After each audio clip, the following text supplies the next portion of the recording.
दाखवलं तर त्या गुंडाच्या समोर तुम्ही थांबू शकता. त्यामुळे बूथवर आपल्या सर्वांना लक्ष द्यायचं. त्यामुळे प्रत्येक गावामध्ये आपल्याला कमीत कमी 20 लोक सर्व समाजाची हे मिळणार का नाही मिळणार. मला पदाधिकाऱ्यांना सांगायचं, मी कंप्लेंट करतो असं नाही, तुम्ही भक्कमपणे पवार साहेबांच्या पाठीमागे लागलात, राहिलात, तुम्ही खूप चांगलं काम केलेलं आहे. पण जे काम केलंय त्याला अजून आपल्याला ताकद द्यावी लागेल. इथं असणाऱ्या प्रत्येक कार्यकर्त्याला ताकद देत त्यांचं म्हणणं ऐकून घेतलं पाहिजे. आणि एखादा कार्यक्रम असेल तिथे सुद्धा आपण स्वतःहून या कार्यकर्त्याला मदत ही केली पाहिजे असं माझ्यासारख्याला वाटतं. त्यामुळे आजपर्यंत पाया जर कोणी रचला असेल तर या पदाधिकाऱ्यांनी रचला. एकदा जोरदार यांच्यासाठी टाळ्या वाजून त्यांचा सत्कार करा.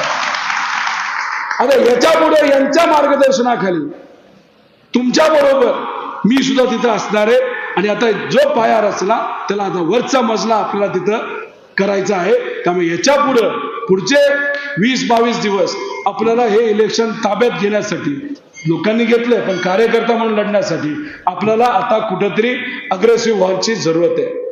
कारण तुमचा विरोध नाही तर तुमच्या विरोधात कोण आहेत तर पगारी लोक आहेत. आलीत का गावात? आलीत का? ते कुठल्या कारखान्याचे वगैरे मी इथं बोलणार नाही, ते तुम्ही अभ्यास करा. त्या कारखान्यात कुठली कारवाई झाली हे मी बोलणार नाही. पण ती लोक आली, पण ती चांगली लोक आहेत, ती आपलीच मराठी माणसं. त्यांना इच्छा नाही प्रचाराला इथे यायची, साहेबांच्या विरोधात प्रचार करायची इच्छा त्यांची नाही. पण त्यांना सांगितलं जातं तुझा पगार काढला जाईल, तुला नोकरीवरनं काढलं जाईल, अशा बिचारांना धमक्या दिल्या जातात. तुमच्याकडे आलं तर चहा पाणी द्या, तुम्ही गोड बोला त्यांच्याकडे.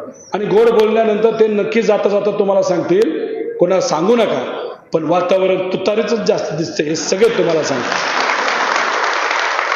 अहो आहे तशी परिस्थिती, खरंच परिस्थिती तशी आहे की मला आता माझ्या परिचयाचे लोक आहेत ना. आता एक जो कुठला साताऱ्याचा कारखाना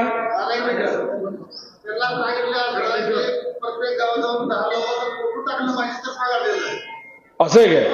तर तुम्हाला हे माहिती का, एकच बाटली अलाउड आहे पाण्याची एकच बाटली. दुसरी बाटली घेतली तर 20 रुपये चार्ज करणार. फोटो काढायचा म्हणजे पुरावा द्यायचा. म्हणजे इथल्या कार्यकर्त्यांवर त्यांचा विश्वास राहिलाय का? इथल्या मलिदा गँगवर पण विश्वास नाही राहिला असं मला वाटतंय. मग इथल्या जनतेवर विश्वास आहे का? नाही. मग काय केलं, पगारावर माणसं आणली आणि बिचारी आणली तर आणली. त्यांना सांगितलं जातं तिथं जायचं फोटो काढायचा. आता तुम्ही गेलाय तिथं सर्वेसाठी, तिथं लोकांना बिचारांना बाहेर काढायचं, त्यांना फोटो काढायचा, फोटो पाठवायचा, मग दिवसाचा त्यांचा पगार तिथं निघतो. आणि तर एक बाटली फक्त पाण्याची, दुसरी बाटली असेल तर 20 रुपये. बिचारे कुठेही पाणी पितात. पाणी इथले स्वाभिमानीच लोक त्यांना पाजतात. आणि काही हे जे भाजपचे लोक आहेत त्यांना आपल्याला इलेक्शन मध्ये पाणी पाजायचं, हे तुम्ही सर्वांनी लक्षात घ्या. त्यामुळे साताऱ्याचे काही कारखाने आहेत, जरांडेश्वर, त्याची लोक खडकवासला त्या भागात फिरतायत. जरांडेश्वर कारखाना कुठे आला? कुठला जिल्हा? सातारा जिल्हा. कोणावर राहिला आजपर्यंत? आणि मग तिथली लोक जी काम करत ती कोणाची झाली? तिथं जाऊन काय सांगतात माहिती का? फक्त आम्ही फोटो काढतो, पाठवतो, पगार घेतो, बाकी तुम्हाला सांगतो काढाच सांगतो. वारा, वातावरण, हवा कोणाची? अरे तेच सांगताय. दुसरा कारखाना कुठे? माझ्या मतदारसंघामध्ये. माझे मतदार आहे, रोज संध्याकाळी मला अपडेट आहे, काय चाललंय, कसं चाललंय, बरं चाललंय. पण मी त्यांना सांगतो माझ्यावर फोटो काढू नका. काल तर एका सभेला यायचं म्हणत होते, अजिबात येऊ नका म्हणलं.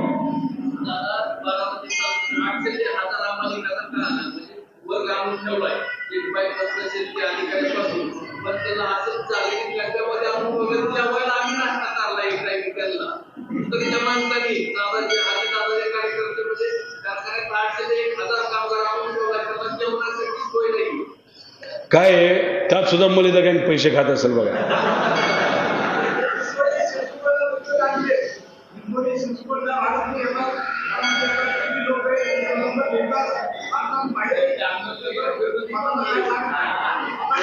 एका घरामध्ये किती मतदान आहेत हे ते काढतात का नाही काढतात?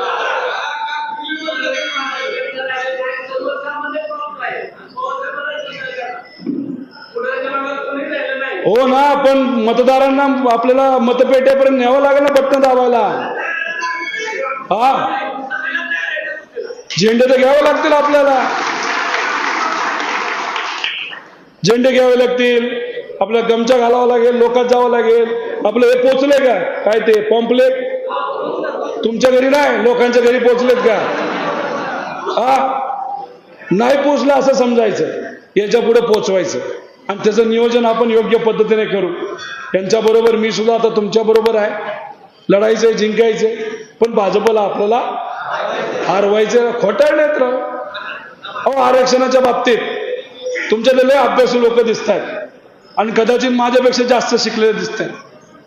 काल मी इंदापूरला गेलो, माझ्यावर टीका झाली की रोहित पवारांनी पोस्ट ग्रॅज्युएशन अमेरिकेतून केलं. मी म्हटलं काय वेडा माणूस आहे, त्याला माहित पण नाही मी पोस्ट ग्रॅज्युएट पण नाहीये, मी ग्रॅज्युएट आहे. मी इथं शिकलोय, म्हणजे बारामतीत काही काळ, मग तिथं वालचंदनगरला 2-3 वर्ष, परत विद्या प्रतिष्ठान, नंतर मावळमध्ये, मुंबईमध्ये, आणि माझा कारखाना अडचणीत आला तर त्यानंतर मग मला इथं यावं लागलं आणि मग लोकांनीच मला शिकवलंय. लोकांनी इतकं भारी शिकवलंय की बरंच काही कळतंय. त्यामुळे बच्चा असलो तरी दिल का सच्चा असल्यामुळे बरंच काही गोष्टी समजून तिथं मी लढतोय.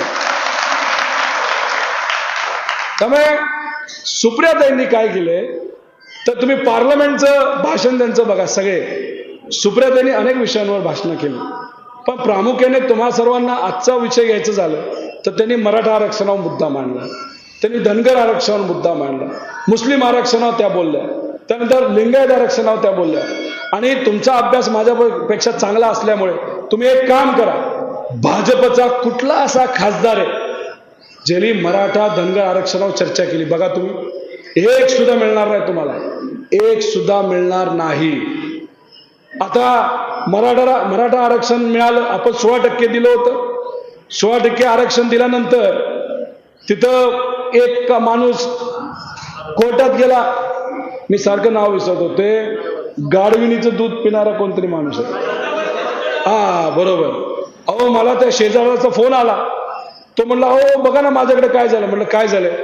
अहो गाढवीण आली. म्हटलं गाढवीण आली म्हणजे काय? अहो ते सदावर त्यांनी घरामध्ये फ्लॅटमध्ये गाढवीण ठेवली. का? तर टीव्हीवर का आलं की त्याचं दूध ते पितात. त्यामुळे मी तुम्हाला सर्वांना सांगतो, त्यांच्यासारखं तुम्ही वागाल जे गाढविणीचं दूध प्याल, त्यामुळे चुकून सुद्धा गाढविणीचं दूध पिऊ नका. त्यावेळेस आपण आरक्षण दिलं, त्या आरक्षणाच्या विरोधात कोण गेलं कोर्टात? कोण गेलं कोर्टात? मराठा आरक्षणाच्या विरोधात सदावर्ते कोर्टात गेला. सदावर्ताचं दैवत कोण आहे राजकीय? देवेंद्र फडणवीस साहेब.